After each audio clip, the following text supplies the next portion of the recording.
Walk any old holler graveyard, up past where the gravel road gives out, and you'll find them. Whole rows of graves marked with nothing but a plain, blank stone. No name, no date, no verse from scripture cut into it. Just a flat piece of creek rock or native sandstone stood up on end and leaning a little with the years. Now most folks who wander and figure it was neglect, that somebody got poor and forgotten and left to the weeds. But a good many of those stones were left blank on purpose, and there were plain, honest reasons for it. Stay with me a while, and I'll walk you through those reasons, one at a time, the way the old folks understood them. Let me tell you first what you are actually looking at, because it is easy to walk right past.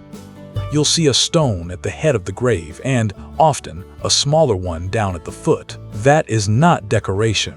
Those two stones marked out the length of a body laid to rest, head and foot, the same as you'd mark the ends of a row you meant to plow. In a lot of these old grounds, up in eastern Kentucky and back in the coves of western North Carolina, that pair of rough stones is the only thing that tells you a grave is even there.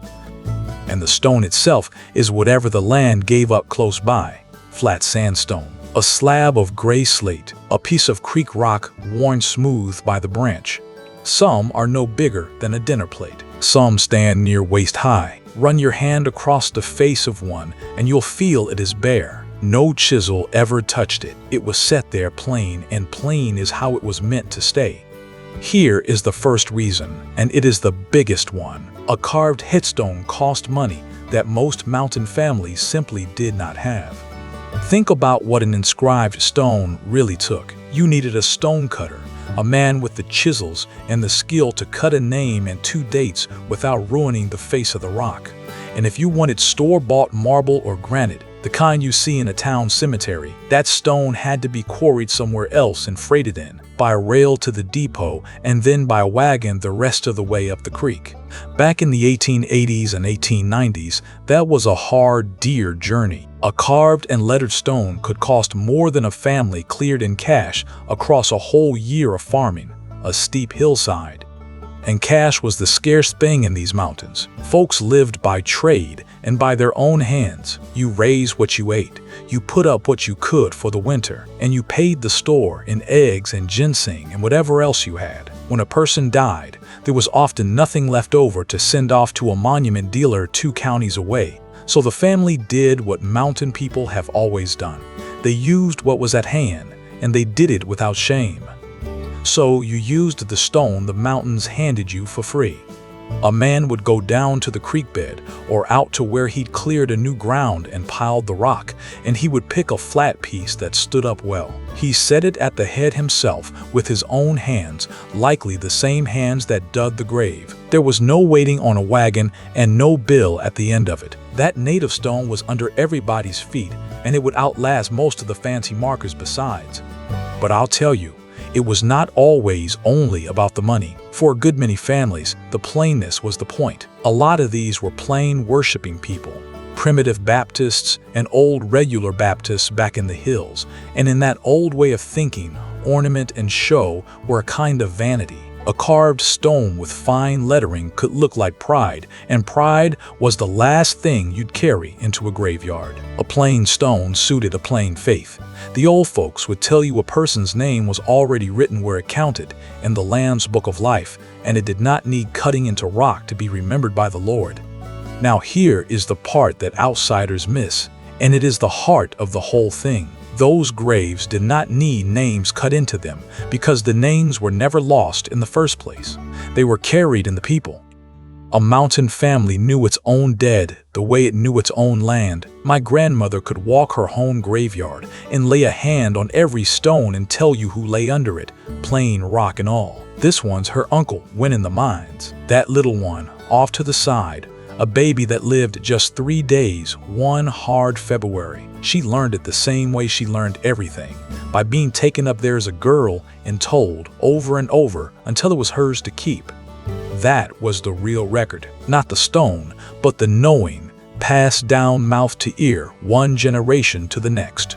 In a settled place where families stayed put on the same ridge for 100 years, that knowing held. A blank stone was not an empty grave. It was a grave whose name lived in somebody's memory instead of in the rock. And as long as the family stayed and remembered, that was enough.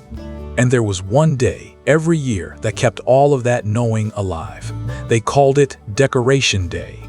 Come late spring or early summer, a family would gather at the old home graveyard for what folks called the graveyard working or grave cleaning or just decoration. Everybody came, from the oldest down to the least little child. They pulled the weeds and cut back the briars.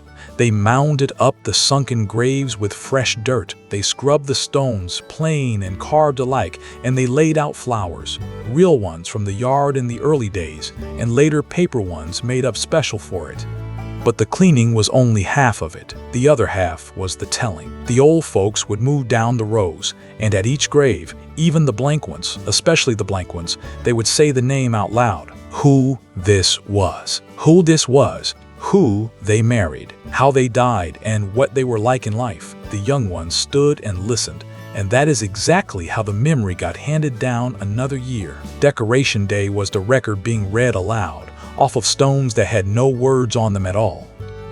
I have stood at those workings myself, and I'll tell you, there is nothing sad about a blank stone when a family is standing around it saying the name. That stone is doing its whole job. It holds the place. The people hold the name. That is how it was meant to work, and for a long time, in a lot of these mountains, it worked just fine.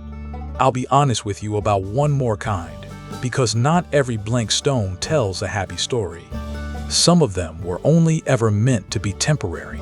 A family would set a plain fieldstone at the head the day of the burial, meaning to save up and put a proper carved marker there later when the crop came in or the mine paid out. But the money was slow, or a bad year came, or the folks who cared most passed on themselves. And so the stone that was supposed to be a placeholder just stayed. It became the marker, without anyone ever quite deciding it would. And some graves once had wooden markers, a slab, or a couple of boards with the name painted or cut in soft. Wood does not last in this wet mountain weather. It rots, it leans, it goes back to the ground in a generation or two, and often the little fieldstone beside it is all that's left standing. So when you see bare rock, you are sometimes looking at what outlasted a name that really was written once. So when you walk into one of those old holler graveyards and you find whole rows of plain, blank stones, don't read it as forgetting. Read it for what it mostly was, a family that had more love than cash, a faith that held plainness to be a virtue, local rock set by hand because that is what the mountains gave, and a way of remembering that lived in the people and got spoken aloud every year on Decoration Day.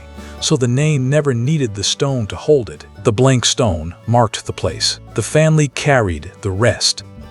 If sitting a while in these old ways is something you take comfort in, come back and sit with me again. I've got more of these to tell, and I'd be glad of your company for them. I'm Silas. Take care of your own.